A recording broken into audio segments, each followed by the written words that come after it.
नमस्कार प्रणाम दोस्तों, आप लोगों को फिर से एक बार और भोजपुरिया भाई यूट्यूब चैनल में स्वागत है। दोस्तों अभी पवन सिंह खेसारी लाल यादव जी के नए गाना का प्रमोशन किए हैं। जी हाँ दोस्तों, आपको बता दें कि खेसारी लाल यादव जी का ये नया गाना आ रहा है, जिस गाना का नाम है ए चुनमुनिया। जी हाँ दोस्तों, ये गाना का नाम है और आपको बता दें इस गाना में शिल्पी राज गाई है और खेसारी लाल यादव जी।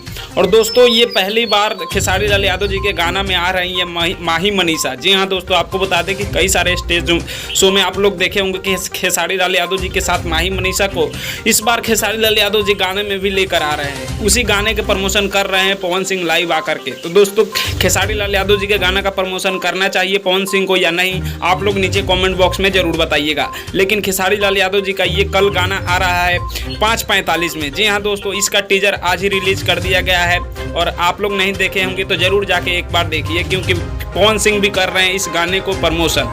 तो दोस्तों मिलते हैं आप सभी से जल्दी नेक्स्ट अपडेट वीडियो के साथ। आप हमारे चैनल पर नए हैं तो चैनल को प्लीज सब्सक्राइब कर लीजिए, क्योंकि ऐसे ही अपडेट वीडियो हम लाते रहते हैं। मैं सूरज पासवान, आप लोग देख रहे थे और भोजपुरिया भाई। जय हिंद, जय भोजपुरी।